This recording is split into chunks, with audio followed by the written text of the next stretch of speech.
So welcome to the podcast, Dan. It's awesome to have you on today. Thanks for your time. Really appreciate it. Yeah, no, great to be on, Rob. I appreciate it. Thanks for having me on. Awesome.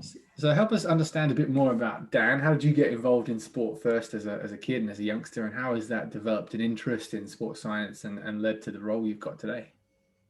Yeah, so I mean, I guess the first kind of sport I started off in was boxing. I guess I don't know what age I was. Around about 8 or 9. My grandfather, he was a boxer in the Navy. So he kind of took me along to a boxing club when I was really young, and I remember it. I can still remember it to this day. Going into this kind of small boxing club. I think it was in a school at the time. They were using the physical education room, and all these bags were up. It's very noisy, grown men, and yeah, I was far too young. It took me there when I was far too young, and I obviously I didn't really stick to it, so I didn't go back, and I didn't continuously do it initially, because I think I was just too young. So, but over time, like I went back to the boxing, and I was playing football. They was my two main sports, was football and boxing, that I was kind of really interested in, and I done all different types of sports at school. I was generally a pretty sporty person. I was very competitive. I'm just a generally competitive person, so I like to take part in most things and win, if possible. But I would say, but when I was kind of young, like up to the age around about 14 or 15, I was both boxing and football were sort of both the same. I was participating in them kind of equally, and then I just swayed more towards boxing. Maybe because that was the first thing I was introduced to, and always obviously my grandfather was a boxer, so he had friends, and I was introduced to these people at an early age, so I kind of swayed towards that more, and I enjoyed it, of course. So yeah, I found myself just more participating in boxing, and I had some competitions as well. I didn't have too many bouts. I guess looking back now, I wish I'd maybe um, I wish I'd maybe like took it to another level, let's say. But that's looking in hindsight. So that that was then.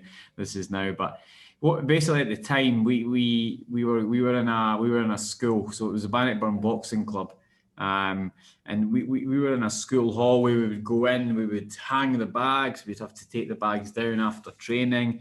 Our boxing ring was actually the old school benches. I don't know if you still get these, but the old school benches we just made in a square. That was that was a Sounds like boxing Fight ring. Club. Yeah, literally. Yeah, you would like, and if you were in with like let's say you're sparring with a bigger person, a lot of the time you'd get pushed back, and you'd end up falling over the benches and things. So, but it was fine. I mean, that's just how it was, that, and that's that. And I met a lot of good coaches back then, and one of the coaches, Jack Dormer, who was a former Scottish boxer. He was a good boxer. He was a coach at the time, and I learned a lot from him. And one thing I can remember, he sadly passed away now years ago. But one thing I remember is that he would really emphasise the basics, and I always remember it to this day that these basics sometimes I don't see kind of emphasised nowadays. Like, I'm talking like basics of the basics, but these basics, if they're done well, you will be successful. So I was reflecting a little bit the other day, and Canelo Alvarez, so one of the top boxers in the world at the moment, maybe pound for pound the best. When you watch him, he executes the basics very well, and I think personally, I think that's why he's so successful, because he's just perfected the game, and he's able to execute the game like that. So being influenced like that with these coaches was good. I think it was good for me now looking back. It's definitely kind of had an influence on me in the way I coach, I think, for sure. So yeah, so that was kind of how I got into boxing, and I was in the sport for a long time, like participating and training, and then it came to a point where I thought, you know what, I kind of want to get into coaching. because I like to coach. I like the coaching side. I was watching the coaches, and it was something I wanted to do. So I'd said to the boxing coach at the time, Jamie Coyle, who again was a former boxer. I said, I want to start coaching. What do you think? And he said, fine. He said, just you shadow me, you see how I organize, and then we can continue. So I did that. So I shadowed him, and worked together. And over time, I started to get some more responsibility, working with my own little groups. And all of this is volunteer. At the time, this is all volunteer, and I think it's the same now for most club level, like grassroots sports in Scotland. It's mostly volunteer. So there was a lot of the time when some coaches couldn't attend, so I would basically had the opportunity to take my own sessions, and it's just how it happened. I would open the gym, means I would take the training for that night, and that could be from 5 o'clock all the way through to 7:38, from the younger ones all the way through to the kind of older group. But now looking back, I mean, that was good for me because it made me think, could apply different things. There wasn't a whole lot of pressure because I never had a national governing body shouting down my throat or asking for reports or like this and that. So it was good. I learned a lot, and it allowed me to kind of learn the craft of coaching, I think, and working with people, whatever age or stage they were at. So that's kind of how I got into sport, I think, Rob, I would say initially. And then you had a bit of most people might think of coaching progression being fairly linear, like go off to uni, go and get your first job, but that's not the way you did it, was it? You had a little spell in plumbing, didn't you? Yeah. So, exactly. So there's another thing my grandfather introduced me to. So he basically, when I was 16, finished my exams and things at school at that stage. And back then, when I was 16, it was very common for boys at that age to go and get a trade, whether it be plumbing, electricity, painting, decorating, whatever it was. It was seen as quite a good opportunity, and it is. And for some people it is. For some people it is. It's a good opportunity. You can make good money. You can start your own business, and you can do well. So I was I was introduced into that, and at the time I wasn't like a real academic person at all. So it wasn't like I was in love with school, turning up every day for school. That wasn't something I was in love with. So when I thought, you know what, I could go into a job, I could earn money, like that was like, yeah, why not? I'll go and do that. So I did, and I completed the whole apprenticeship, and I did some years past the apprenticeship as a tradesman. But to be honest, I didn't enjoy it at all. And I quite happily say that. It's just, it wasn't for me. It wasn't for me. Maybe I just didn't have the best experience as an apprentice. I've still got some really good friends from that line of work. And obviously I met some good people. And you know what? I learned a lot. That's one thing that I can take from it now, looking back, and is like, there's things within that job, like you learn that you can take to coaching and working in a multidisciplinary environment, because it's exactly the same. When you're working on a building site, building houses, you're working with electricians, painters, I don't know, brickmen. You're working with all these different trades that have to come together to build the house, joiners and whatever. So ultimately, you're all working together, and if you don't, something will go wrong, and someone will be in trouble. And it's the same. It's the same as in sport. When you work within a governing body or an organisation where we have physios, physiologists, biomechanists, nutritionists, whoever it might be, working around this athlete or group of athletes. Basically, you have to all work together. You all do your own separate thing, but if it doesn't all come together, then something's going to go wrong. The machine's not going to work properly, or something's not going to be designed. So that I can take away from it. But I mean, getting up at 4 or 5 a.m. in the morning when it's pissing down with rain and it's freezing in December and I have to go and work outside. Oh, no. I would never go back to that, no matter how much money you get doing that job. So I would, I'd never go back to that. But, you know, so I mean, joking aside, I did that. And all pretty much along that time, I was helping with coaching, and I was getting more serious about coaching within the sport of boxing specifically, not S&C at the time. But you know, I could see the training that we were doing. So it was like the typical old school boxing training where you go, you warm up, you do skipping, you put your bandages on, you hit the bags, you sometimes do sparring if you get the chance. And then you do a circuit at the end, and it's the same circuit. It's generally the same type circuit that you'll do: press ups, squats, star jumps, burpees, whatever it might be, sit ups. And I was like, you know, I think something could be better here, and something could be more beneficial. And that's when I could start to see things kind of online. And I was watching different boxers. One boxer specifically, Manny Pacquiao, who at the time had a S&C coach called Alex. I forget his surname. But I was watching stuff that he was doing, and it was different.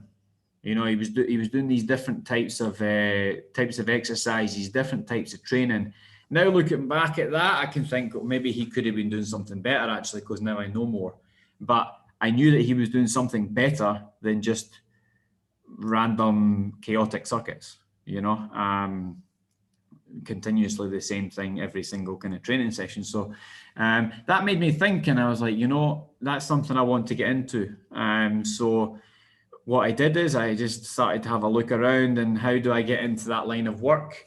And you know, I just started kind of asking around. I was going to the gym at Stirling University at the time, just training as a normal, just a general gym goer. And I met some people, and I could see the Scottish Institute of Sport at the time were training out of there. I think they still do. So I could see different things, different coaches going in and working with athletes. And I thought, this looks good. This looks, I like the look of this. So what I knew that to get into that line of work, you needed a degree. You needed to go to university and get an undergrad sports science degree or some sort of education. So what I did is I went back to college, because the grades I had earned at school were not going to transfer me straight into uni. So I had to go back to college to enroll in a sports course, which allowed me to get an entry into university into second year, which I did.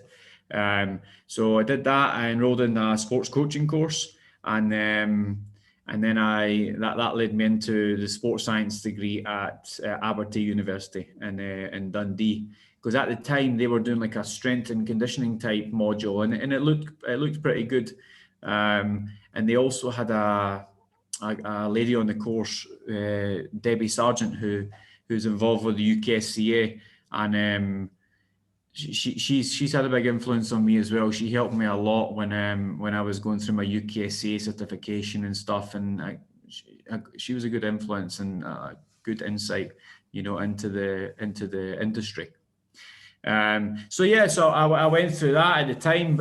I was working in Carphone Warehouse, and I was getting more into kind of the S&C coaching. So I was doing some sort of shadow work and internship work with I started with Falkirk Fury basketball team actually in Falkirk. I did like a little kind of short internship with them. That was my sort of first experience with a sport, let's say, specifically S&C. And then I just kept looking for more, kept speaking to more people, managed to get into Stirling University within the sports science department. I started working with a guy, Paul Green, with Forth Valley Football Academy at the time, Falkirk's Football Academy. So they were based out of Stirling Uni. And yeah, the sports science guy, Tommy Craig at the time, he said, yeah, come, you can shadow Paul, no problem. You just come, and we have these nights available. You can come if you want. And I thought, that this is great. This is awesome. You know, I can come along and learn. And Paul was good. Paul was he was an older guy, and he was good. He was good at what he did. Good coach. I think he works at Hibs now, football club. I've not spoken to him for a while, but yeah, that was good, and that's kind of where it started. So for me, I'm a pretty go-getter person. So like if I want to get something, I will achieve it. For example, when I did the plumbing, I did the apprenticeship. And sometimes I hated it, but you know what? I did it. I finished it, and I kept doing it.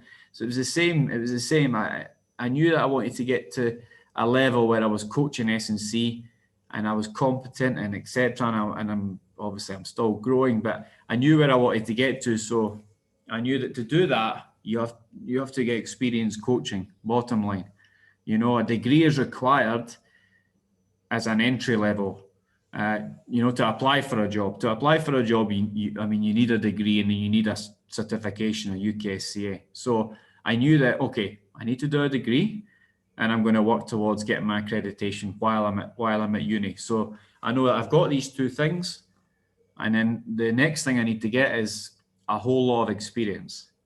So that for me was kind of key. And I think with university, like there's this thing that kind of going on, and I see it on social media all the time about universities and people always asking, do you need a degree? Do you need a degree? And sometimes I think, are people looking for a shortcut? As like, no, don't go and get a degree. Excuse me. You can just go and coach, but you have to get a degree. You have to get an education. For me, it's what you take out of that. Like, I know that when I was at uni, sitting through the lectures, it's probably going to make zero difference to me on the ground floor coaching. But for me, it was like, okay, you know what? I'm going to go and speak to the lecturer. I'm going to quiz them. I'm going to get a better understanding of what I'm learning from a theoretical point of view. And that, I think that's what you have to do. You have to get out of it the best you can.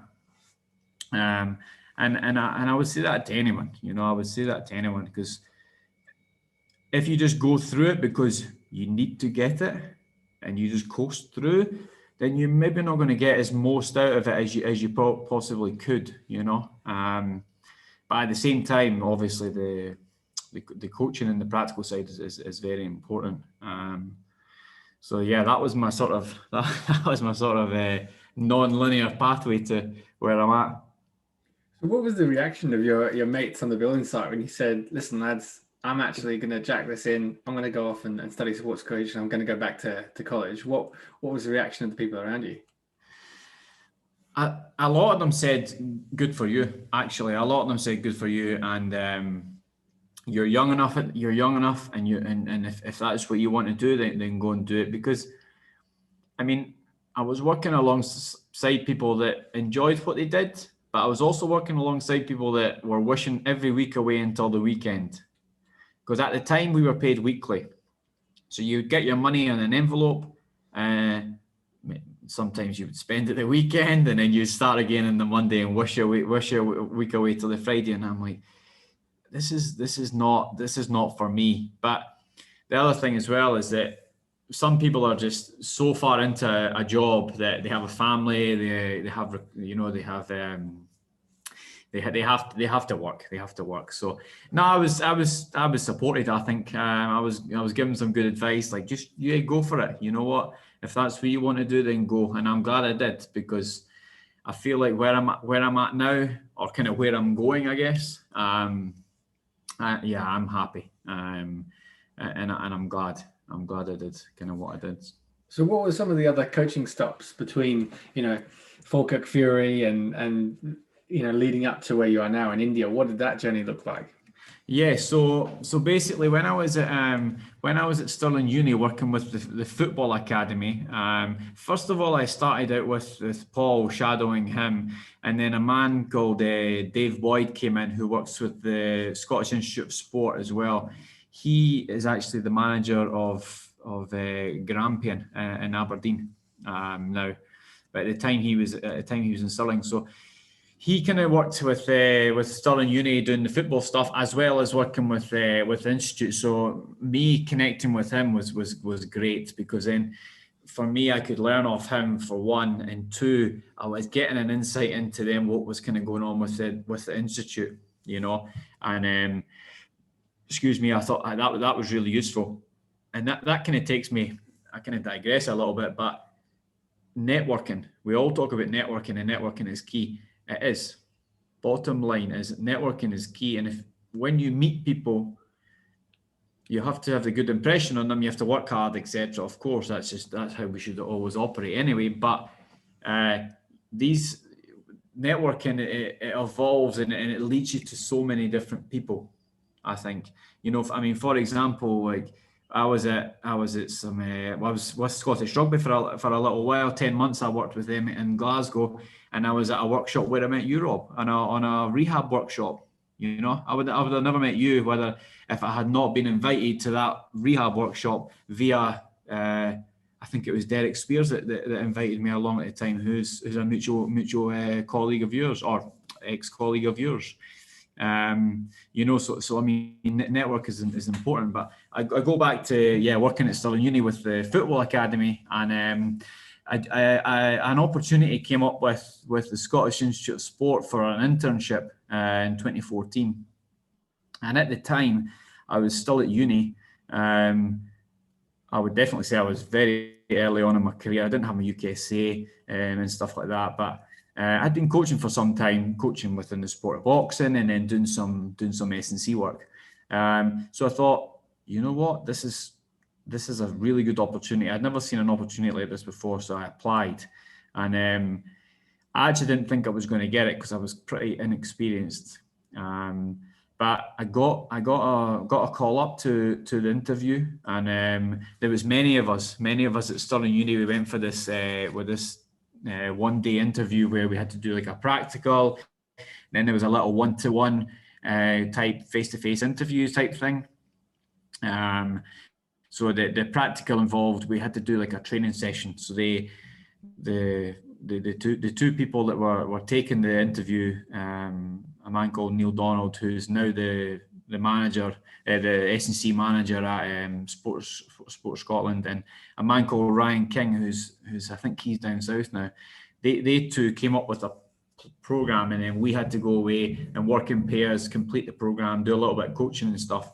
You know, and I was meeting these other people, and these other coaches had done this, they'd done that, they'd done a master's, they were a little bit older, and I was like, whoa, I was like, I'm way inexperienced here.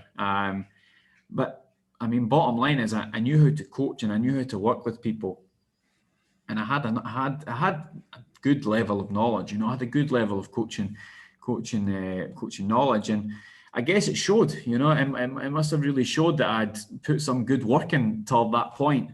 And I was given the opportunity. You know, these guys, Neil Donald, he gave me the opportunity. I got offered the internship along with a couple of other guys in Stirling. And I'll thank Neil. I'll thank Neil to this day, because he really gave me the opportunity where it started there. That was when it kind of where my, I guess, coaching career, you could say, is kind of went up. When I got into that environment, that's when I really was able to flourish. You know, I met all these good people. I learned a lot. You know, during the internship, there was specific workshops, and the workshops were actually pretty similar to the UKSCA workshops. So yeah, one, it saved me a lot of money because I didn't have to go in the UKSCA workshops. And it aligned me into kind of getting accreditation overall. And you know what? Again, networking, it gave me so many connections. Post the internship, I had met people like Phil Morland at the time, was the head of S&C at Sports Scotland. He's a big influence. He's helped me. He gave me some work with Scottish hockey. Neil Donald gave me some work with Scottish swimming. So all these different links or opportunities, let's say, that I got, just developed me, and it grew me. There was one point, I think, where I was trying to just get anything I could. I was just saying yes to anything. For example, it was at one time I was working with Forth Valley Football Academy, Scottish rugby. I was doing some work with a swimming group in Inverness where I was travelling. Tennis Scotland, I was doing some work with the juniors. I'm telling you, I was dotted all over in Scotland, just travelling everywhere. But I loved it. I had my little coaching kit in the back of my car and just off I went. I was able just to find a little base. We had the boxing club in Stirling, so I could use that for some of the athletes or people I worked with. And I think from the Sports Scotland internship, that was where I was able to kind of accelerate, I would say, let's say. And then I managed to land a job with the Sports Scotland as a physical preparation coach. The first time I actually went for the job, they opened up.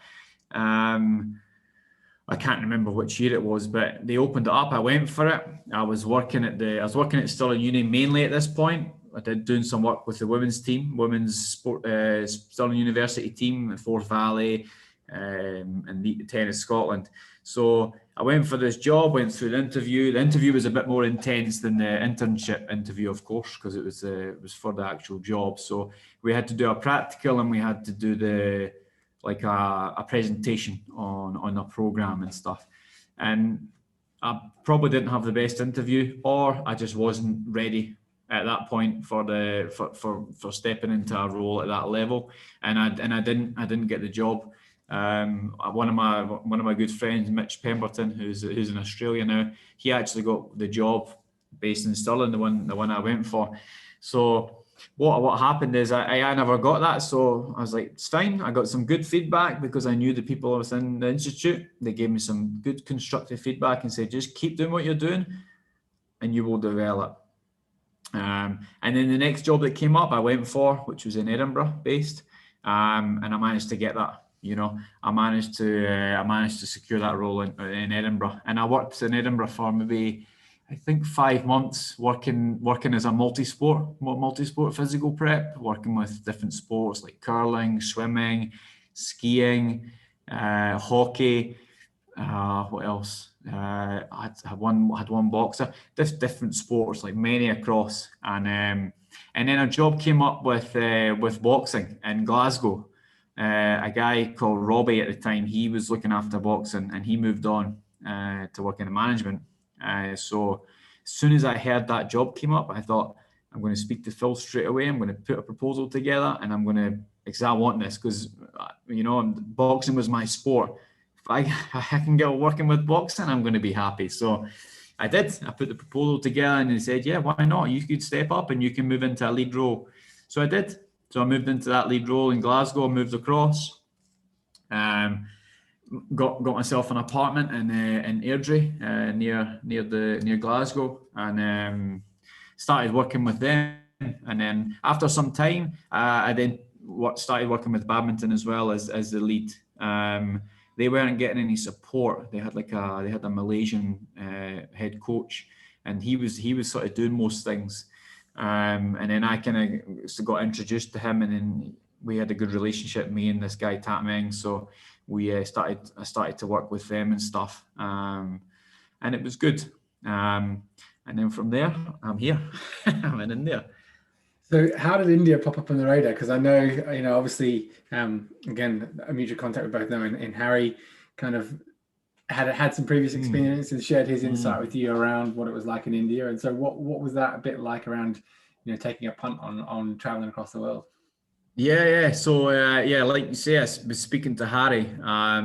I think one night we were playing poker. The boys were just playing poker, and I was speaking to Harry, and I said to Harry, he told me about India, and for some reason that just really interested me. His experience in India, I was so taken back that, like, he was younger at the time when he came across. Like, hats off to him, because he came over to India where I was before. So I've had 2 roles now in India, but when I first moved over, this place is in the south of India. It's in the middle of nowhere. They've just basically built this kind of $18 million facility. It's nice facility. and then just kind of dropped it in the middle of nowhere. So basically, what Harry, I think Harry is just, he's just came over here on his own, and he's seen it out for a couple of years, and I was taken aback by that story anyway. And you know what, international experience was always on my radar as it was moving somewhere to work. I had some really good conversations with Phil Morland at the time, and he gave me some good advice in terms of, you know what, moving out of the bubble that you're in is a very important thing to do, because that's what he did. He worked in Asia as well, and he'd already experienced that, so he was able to kind of say, you know what, that it's a good experience for you to move internationally. At the time, India wasn't on the radar, but after speaking to Harry, like you said, he said, you know what, they're actually looking for someone to work with the boxing team. And he told me it's a centralized program. All the athletes are there. We have this facility that, and I'm like, whoa! I'm like, that is what boxing needs. I said, boxing needs a centralized model. That's what I think Scotland. They're working towards that now, the boxing team, but I think that's what was missing back then. So at the time, I was like, okay. I said, I'm going to have a think about that, and it took me some time to think about it, and then I was like, will I do it? It's very far away. It's India. I know nothing about India. And then I put it off. I actually put it off for a couple of weeks. And then again, we were playing poker again, maybe like a month later. And I said, and I spoke to him again about the India thing, more about like, well, how was it? Because I think I was just trying to talk myself into it, if that makes sense. And he was talking about it again. I was like, you know what? Can you give me the guy's number who's over there? Who's a guy called Spencer, a Scottish guy as well, Spencer Mackay. I started speaking to him. Harry gave me his number, and then Spencer said, "Yeah, we're actually potentially looking for someone. Like, if you want to apply, then by all means, I can give you an idea of what the place is like. You can apply." So I did. I applied. I thought, you know what? If I don't do it now, I'll probably just be stuck in Scotland, I would think, likely. So I did. I applied, got through the application, got through the interview, etc. And then I made my way across to India. I made my way across to India, and it was funny because, you know, I just packed up my suitcase. I knew I had a house then at the time, and I thought it's fine. I'll rent the place out. It'll be no problem. No big deal. So I just packed my suitcase and I left, and I ended up in India. So I arrived in a place called Bangalore, which is the biggest state within the south. And when I arrived, they said, "There's a taxi for you. The taxi is going to take you," and I never knew this before. This was the other thing. When things are getting organized in India, unless you've been here, you won't know, but things are organized without you knowing. So you will find out there and then what's going to happen. So what happened was I arrived and they said, "There's a taxi here for you that's going to take you to the facility." I said, how long is the facility? It's 6.5 hours away. I don't know how, it's like 300 kilometers or something. And I was like, what? This was at like 5 a.m. And so I think we are, 5.5 hours ahead to you. So I was tired. But at the same time, I was kind of a little bit excited. And I was like, okay. I met this guy, met this taxi driver. He could speak barely zero English, a little bit, which was useful, but barely anything. So, you know, that's another thing actually. I now remember I think I had a jumper on or a long sleeve t-shirt and my jeans, because obviously I just came from Scotland, and when I arrived, it was like so hot. I'm talking like 36, 37 degrees. This white guy, like white, pale as milk, has just arrived in India, and it was so hot. And I remember just driving to this facility. When we were driving, we were going through all these different villages. There was at points there was like nothing. As soon as you kind of left Bangalore, which was the main city, which has everything, that has all everything that you would normally see kind of in the Western world, let's say. But when you leave Bangalore, like, I mean, I'm just talking like villages. You see some. I saw some things originally like at first where I was like, whoa, this is real culture shock. Like, people living in huts, people living in like just like a concrete block. But that's how a lot of these rural villages, that's how they live. You know, that's normal for them. You know, but for me, I was like, whoa, what the hell? Because I just didn't know. And I remember when we were driving along, and I was like to the guy, I was like, can we get some coffee? Like, is it like a Starbucks or anything along the way? And finally, he understood that I was meaning coffee. So he said, yeah, there's a coffee shop here. So I wish I could show you the picture now, but we stopped in this coffee shop, and it's like there wasn't Starbucks, put it that way. It was just like a hut. And this guy was outside, and he had like a little cooker, and he was cooking some sort of Indian food. And he had his little stove where he made the coffee, and had this coffee, and it was like they make this white coffee, but they packed like 7 sugars in this coffee, and I was like, "Whoa, my God, so sweet!" That's just normal here. Is for every single beverage almost has just far too much sugar. Anyway, I was there, and he said, "Do you want something to eat?" And I was like, "Yeah, I do actually. I'm really hungry." So I got this Indian type breakfast meal, and it was super spicy. You can just imagine. And I was like, "Oh my God." And the guy was laughing, so he must have known. He must have known that this guy's not going to handle the spice. But I just didn't know what was going on at the time. I was overwhelmed, super overwhelmed, and I was just taking in all this new, experience. But anyway, I finally arrived at the facility, and I got into the apartment and stuff, and that was fine. The apartment that we got given was pretty modern and stuff, and I managed to get settled in. But hey, that first journey, my God. Actually, when I would say the first week was the hardest for me, and I would say that to anyone that's potentially thinking about moving internationally. I'm not sure about anywhere else because I can't really comment on that. But I guess Asia and India specifically is, if you've not been and you don't know, it's a huge culture shock, and the first week might be very tough, or the first couple of days. For me, I was like, I think the first or second day or third day, I was like, I think I made a mistake, and I think I need to go back, because at the time, the job I had at Sports Scotland, I was fine. Like I was happy, I was in a good place. Things were going well. I wasn't like I was leaving the organisation because something was going wrong, but I just wanted to leave because I wanted to move internationally and grow, but it was fine. After the first couple of days, it was fine, Rob. I managed to get by that kind of overwhelming, okay, you're in the middle of the south of India and there is absolutely nothing around. But I got by that, and I managed to indulge in the culture and get used to that kind of way of living. Yeah. So obviously now you've moved on to another role, and again up the other end of the country in the north. So tell us a bit around what your role is and what it looks like day to day in terms of the groups you're working with, the ages, performance levels, the schedule. What does it look like for you?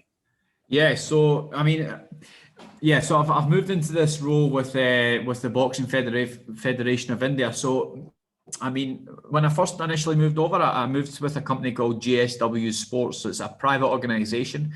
So I was given a 4-year contract with them, and within the contract, I guess it's kind of the case with most foreigners that come over. You get food, you get accommodation and stuff. It's good. It's a good contract, It's good. So I was given that, and I was working with at the first place. I was working with a bunch of boxers. Around about 50 boxers of various different ages and stages. Within that, like I said, within this private organisation, but within India, you have the Sports Authority of India, which is basically like Sports Scotland or English Institute. It's that type of thing. Organisation, government organisation. So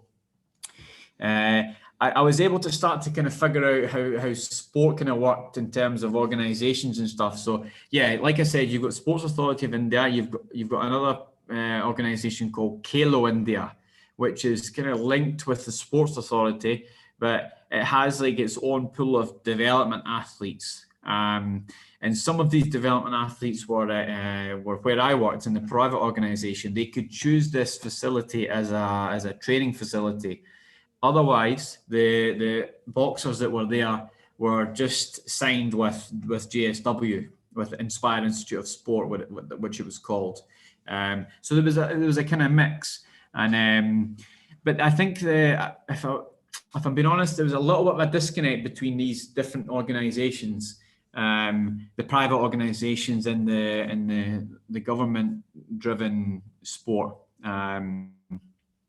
But otherwise, it was, that experience was good. I was able to work with these boxers. I could see I could experience what they were like, and that was where I kind of got my first opportunity of coaching in a country where the language is completely is different. This country has so many different languages. I think I heard that it has like 32 different identified languages. But then within that, I think there's 100 different dialects and stuff. So there's so many different languages going around. So as you can imagine, I'm in this place where I have no idea about the language. I hadn't learned anything before I went out. So I'm coaching, and you've got one group who's from Northeast who speak a language called Manipur. They know a little bit of Hindi and a little bit of English. And then you've got another group who speak Hindi, and then another group who speak a different language. And some of these people know, like, the kind of common language is Hindi and English, but I guess the main language is obviously Hindi. So that was a big learning experience for me, is how to communicate with a group who, I guess, when they hear my accent and I'm trying my best to speak slow and make myself understood, but like I'm coaching, like my first couple of times coaching, and they're all kind of standing around, and I'd put stuff up on the whiteboard that we were doing, and they're just standing there, just kind of standing looking at me, and I'm like explaining, and there's no expression, there's nothing. I'm just like, do you understand? And then there's nothing, because at that time they weren't so like interactive. I didn't think they weren't very engaging, if you know what I mean. I noticed early on that I feel like at the time they would just be told what to do, go and do it. So they would listen, or they would watch to what you were doing, and then they would go and do it. There was no engaging or learning. I would say learning. Actually just questioning or asking questions, or so for me, I was like, you know what, I think this has to change, and I think we have to get this group thinking more and actually understanding what we're doing. So for example, if we're going to do a squat in the program, I need you to understand why. I need to understand why that's there in the program, and what the aim of this exercise is, first, just as an example. So I worked on that, and I worked on learning a little bit of the language of the kids, and that helped. That helped a lot, because they engaged a lot more, and the relationships is much easier to build when you know a little bit of the language, and when they can see that you're trying to learn. They think it's funny, they're laughing and joking, but that's good, because then I can start to kind of build more of a stronger relationship, and we can kind of understand each other a bit better. So that was kind of my experience with these guys. I worked there for just over a year, and then what happened is, in terms of my transition into this new role, the Boxing Federation of India, they had came to this place where I worked for a training camp, a national training camp, which was in December. December 2019, and it was one of the kind of camps leading into the Olympics. So I met all these guys, I met the boxers, and I'd said to the guys, I said, you know what, if they didn't have an S&C at the time, so I said, I'm here. If you want some support, if you want me to help, I'm more than happy to help. Because like I said before, I'm just a go-getter, and if I see something there, I'm going to try and get a little bit of an opportunity. So anyway, I did, and they took my support on board, and I worked with the boys every S&C session. I managed to build like a strong relationship, and then knowing that they needed an S&C, bottom line, and they were actually looking for one, I started to explore that, you know, and then I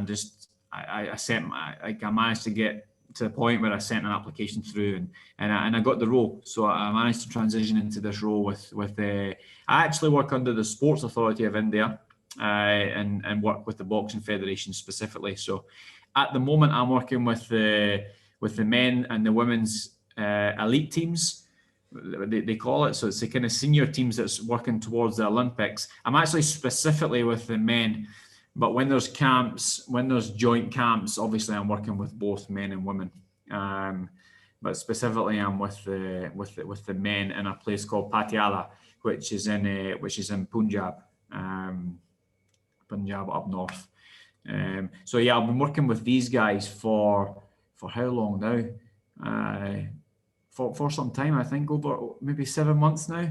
So it's good. It's good so far. So far, we went to Italy in October last year, and in Germany we had like a sort of training camp / tournaments, and that was really cool. That was nice to get away with the boys and girls and experience an international camp. That's the first time I experienced an international camp with a group, which was interesting, and it was, you know, it kind of gave me an idea of what it's like to be away and living in hotels and coaching and kind of how it all works. But it was good. I mean, day to day, basically it's you're going from the hostel that you live in to the boxing training hall and back. That's kind of how it works, sort of day to day. I guess that's something to think about. If someone's going to come across and do something like that, I think you have to be kind of ready and prepared to know that'll be the life that you'll be living kind of most of the time. You know, it's a lot of, either if you're on camps, then it's a lot of hotels or hostels, and that's it, hostel and work, basically hostel and coaching. So, but it's fine for me. It's fine, you know. For me, it's fine. I really enjoy it, but I'm only here to kind of help these boxers and help them be better at what they want to, you know, achieve their goals. So that's kind of my role. But I see me developing as well at the same time. So, but yeah, so that's kind of where I'm at just now. Specifically, right now, I'm in a place called Haryana. So I took a couple of days off holiday from the last camp that happened, because I wanted to take a couple of days downtime in Delhi as like a little holiday. And then what happened is I've been asked to come to this junior and youth facility in Haryana. They have a big boxing academy. It's huge. I think they have around 200 boxers here, which is a lot. But their target is actually 1,000. Their projected target is to have 1,000 boxers here, like youth and junior mainly. They'll have some elite or senior, let's say, boxers, but yeah, youth and junior, it's crazy, the number, you know, the scale, Rob, is crazy. I mean, I'm here, and you know, these guys have got the coaches here have got good control. They're doing well with the amount, because you can imagine the amount of boxers, and they live here full time, these boxers, these boys and girls, you know. So it's quite interesting being here. So I'm working with some of the coaches, and there's a new S&C guy that's just came on board. So I'm getting introduced to him, and just trying to give him some understanding of where I think the program should go. Because ultimately we need to get it right at the grassroots, so that pathway up to the senior elite is good, and the boxers are getting to where they are, you know. So give us a bit of an idea of the variety of athletes that you're working with at the moment. Like, obviously, predominantly the male elite team, but also, as you mentioned, the women's elite team. What's the goal for these athletes, and where do they sit in terms of their development at the moment? So what I've kind of noticed, I mean, if I'm looking, I'm looking from an S&C point of view, but they had a little. So there's an Argentinian head coach for the men's team. He's also the performance director for the federation. This guy, he's worked in Argentina, Sweden. As a coach, he's a very, very good coach, very forward-thinking coach. Santiago, his name is. So he sees the real value in S&C within the sport, and he knows that this is what it's going to be in years to come. So it's important that we get this right, you know. So he really introduced it when he first came 4 years ago. He's got an S&C consultant that he had from Sweden that he brought over, and they did some workshops and things, and he introduced the program, you know. So I think that's the first point that these guys started to do, like structured S&C. Before, it would just be mainly kind of machines or circuit-based type stuff, because the coaches just didn't know any better. That was the issue. The coaches just didn't know. Now they know, so things are evolving. But when he came over, he started to introduce that. So some of them are getting more experienced, I'll say. But some of them are at kind of a lower level. Excuse me, you know, like I'll be doing some jump testing just as a regular kind of monitor, and some of them can't even jump properly, you know. Like bringing the heels up to the even when you're demonstrating, bringing the heels up to the bum, or I'm just talking like a simple counter movement jump, you know. So when I see things like that, there's definite improvement to be made from that side of things. But when we look at the actual boxing, they're at a good level, you know. For example, the Indian boxing team, they've qualified 9 for Tokyo. This is the most they've ever qualified for an Olympics. So in terms of giving themselves the best opportunity, they definitely have for a medal. You know, we've got some boxers that competed in the recent Boxam tournament in Spain and in Stranja. We had boxers beating Olympic champions and world champions and stuff. So where we're at, I guess, is pretty high level in terms of boxing, but the S&C is coming up and it's evolving. So yeah, there's some work to be done. There's definitely some work to be done, but it's more about getting a good structure in place and getting some good coaches to be working across, because it can't just be a one-man job. Like, you can't just be me trying to work across the female team, which is in Delhi, or this junior and youth program here, which is in Rohtak, Haryana. These different centres are pretty far away from each other, you know, like they're around about 5-6 hours away from each other. So kind of moving forward, I think for me is to get some good people in and get a good program up and running, and things will evolve, as you know, Rob. Things will evolve if we can get the good people and get the basics done right. Yeah, I can see it, and I can see the scope of Indian boxing. Already they have 9 qualified, so that's the most they've ever had, you know, and they've had really good success in the last couple of years in terms of medals from Asians and worlds and stuff like that. So I mean, for me, Indian boxing is only going up. Now, if I can be part of that, and that's a real driving factor for me, is the scope I see. And if I can bring something to that and support and bring the experience that I've got from the UK, then, you know, it's huge. So what does it look like day to day for you? What's your typical kind of working day? I know it obviously varies if you're in camp or out of camp, but give us a bit of an idea of, you know, what does Dan's day look like normally? Yeah, like you say, it obviously varies in certain ways, but I mean, ultimately what happens is in the morning we'll get up. So what time do I usually get up? Around about 5:30, 5:40. And then what happens is the boxers all line up. So we'll go to a common spot, wherever it is in the facility, next to the boxing hall. Everyone will line up. We kind of just make sure everyone's there, and they do the national anthem before training. So we all stand and we do the. It's the first time I've experienced that, actually. Somewhere where we stand, and then they sing the national anthem every single day before training. they never miss. It's quite good. It's quite good to see. So yeah, so they'll do that. That was a new experience for me. And then we'll have a morning session. So generally my sessions happen on a Tuesday, Thursday, Saturday, or just a Tuesday, Thursday morning. And then every other morning might be running sessions or conditioning sessions. And then the boxing sessions are kind of mainly in the evening. And there's some boxing sessions in the morning at times as well. But generally the boxing sessions are in the evenings, whether that be working on technical training or sparring or school boxing, whatever it might be. So that's kind of how the week goes. So the way the program's set out, we usually have a Wednesday afternoon. So around this time they'll have a day afternoon rest, and then Saturday afternoon rest and Sunday rest.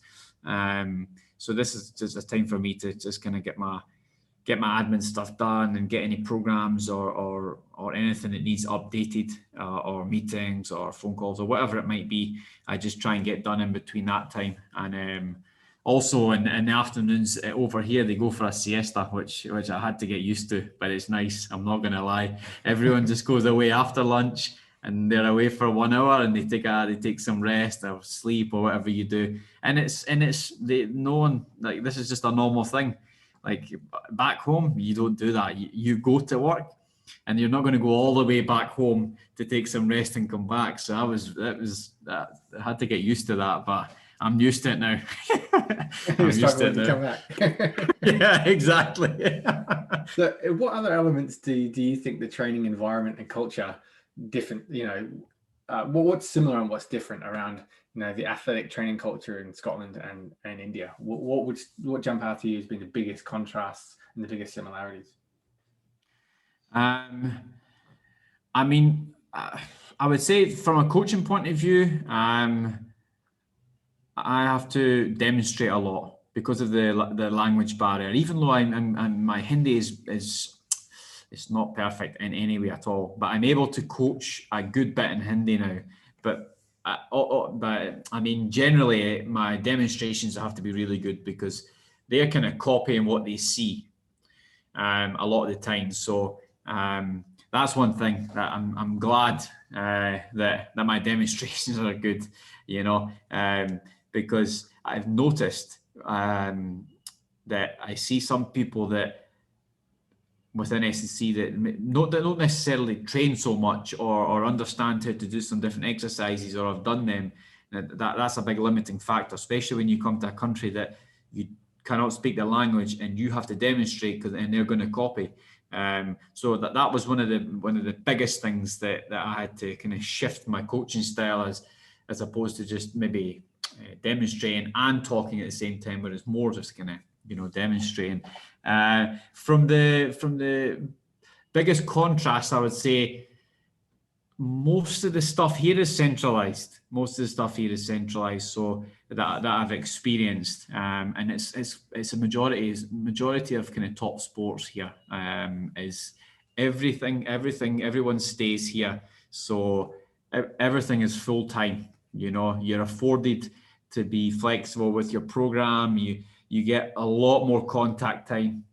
You're afforded a lot more contact time as opposed to back home at the institute, where people would come in on a Tuesday evening or Thursday evening for 1 to 2 hours, and that was all you got.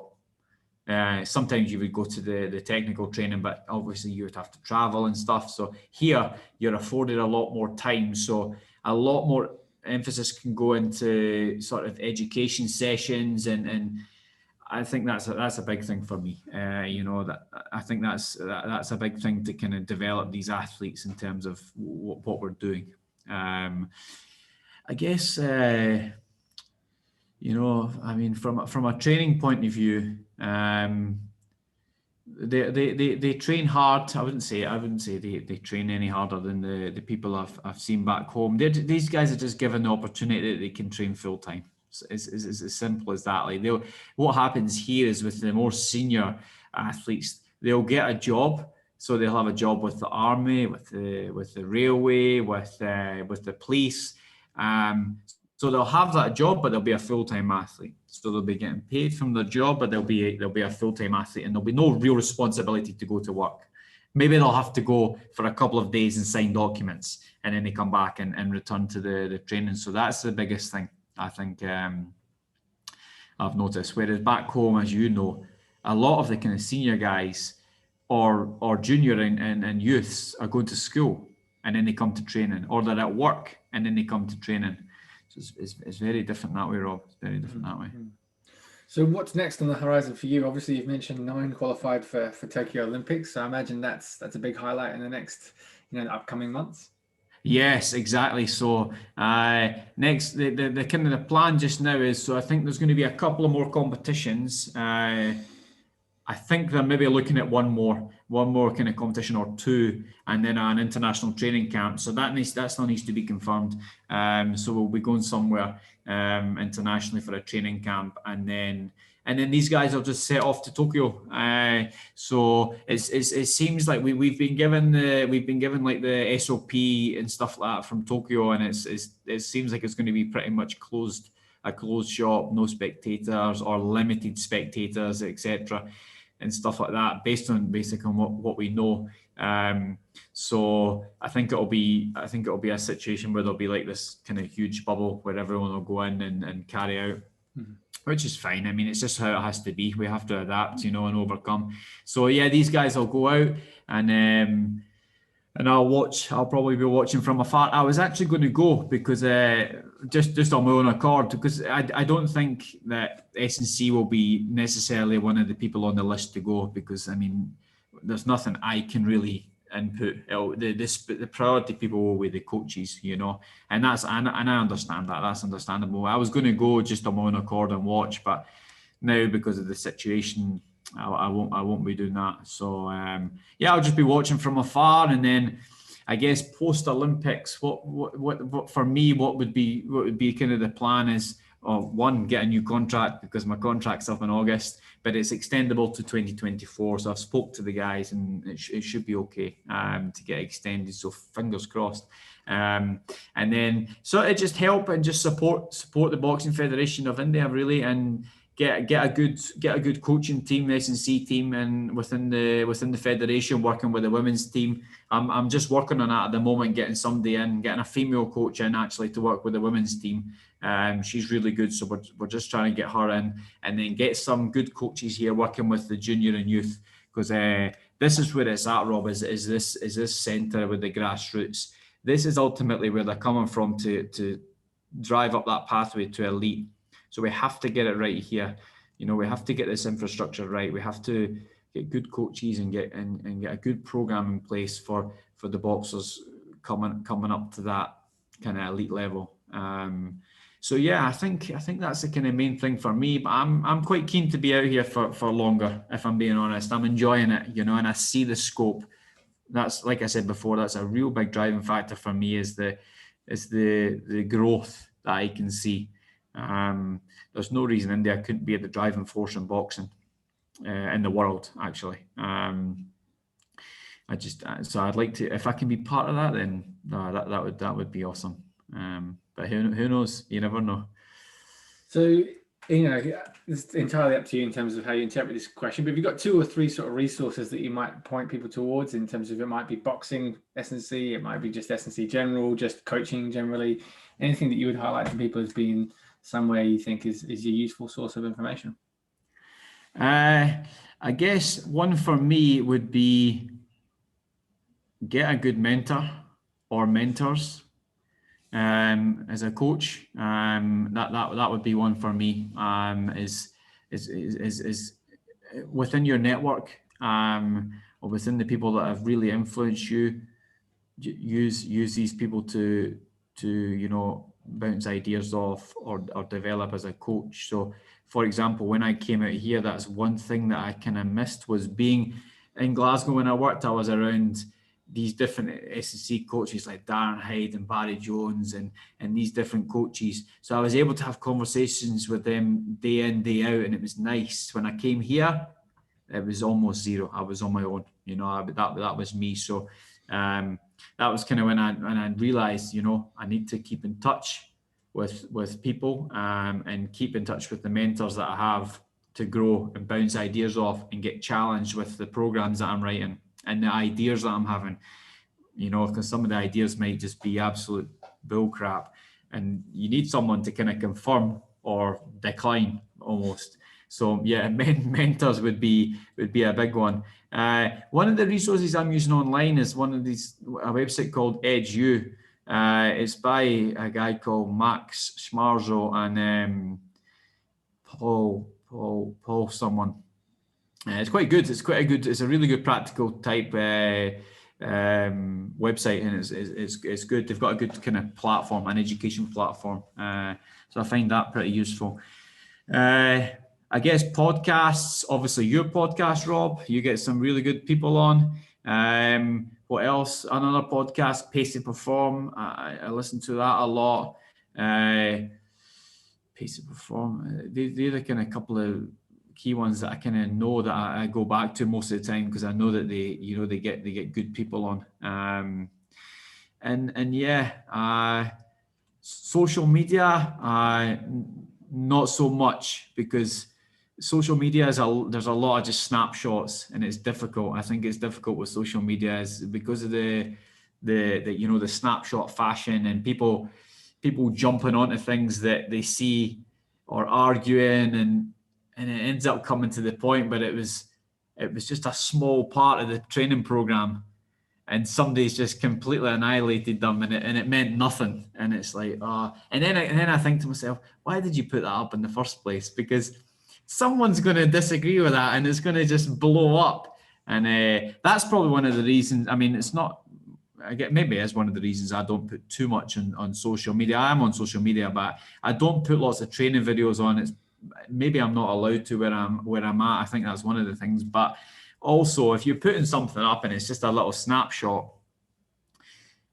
some people you can't really get the context of the whole program when that's, I mean, if it's, I guess it depends what you put up. But yeah, I think social media can be a kind of tricky one. So yeah, I guess the podcast, that website I'm kind of using a lot. I'm enrolled in a master's course as well at the moment with ACU, Australian Catholic University. So they do a high performance for sport masters. So I thought to myself, I need to keep developing. So I looked around, and there was this course that was an online course, distance learning, and it is good actually. I'm really enjoying it. It's pretty challenging, and I'm learning a lot from these different lectures that's on that course. It's really good. I would probably recommend it to some people if they're, I'm not doing it just to get an MSc or whatever. I'm more doing it just to develop me and keep stimulating my learning. And sometimes I think for me is to have some sort of direction with the learning is useful, because sometimes you might just be looking at so many different things, like plyometrics, speed, strength, power, and then you're lost because you forget what you read the first time because you went on to this other thing. So that, I think from that point of view, is good for me, because it's more kind of directed learning and stuff. Mm-hmm. So yeah, I think that's what I would go for. And lastly, I mean, obviously you said you're not that active on social media, but if people want to get in contact with you or kind of follow along with your work, obviously you're on LinkedIn. Is there anywhere else that would be the best for people to get in touch or to keep in touch? Yeah, I mean, I'm on Instagram, so under Jefferson Performance. When I was planning on putting a lot more up into the Instagram, but then I just I wasn't very consistent with that. So, but Jefferson Performance on Instagram and LinkedIn, they're the kind of two main things I'm active on. So yeah, if anybody wants to reach out or ask any questions about potentially if they're thinking about moving overseas to somewhere like Asia and they want some advice or whatever, because it's good to speak to somebody that's already done it. I would definitely recommend that in terms of stuff like dealing with contracts, dealing with moving over there, being prepared. Now that I've came over, I've experienced things which which really gave me some really good experience in terms of, one, I've learned to be very patient, especially in India. You have to be patient, because if you want something done, it's going to take time. It's not like the UK where you'll send an email and you'll get a response pretty much the same day. You'll send an email and you maybe not get a response for 1 week or 2 weeks. And then what you wanted to get done doesn't happen for another month. That can be very frustrating. But what you've got to kind of understand is just the ways of working, and the culture and the environment that you're in, and you have to just deal with it and just adapt. That's actually another book.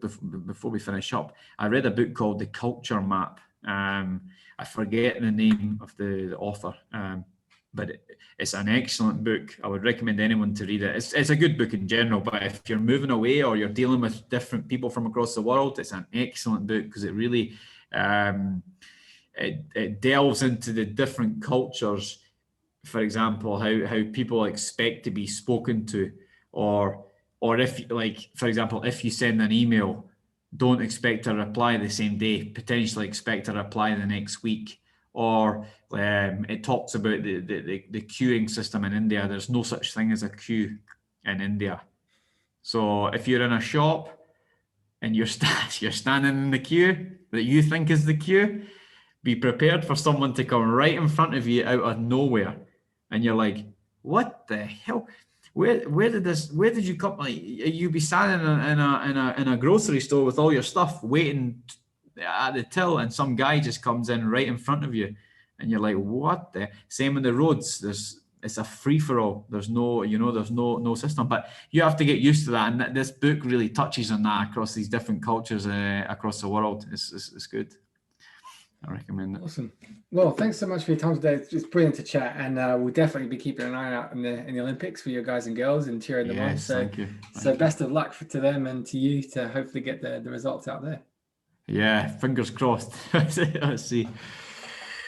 Okay, Rob.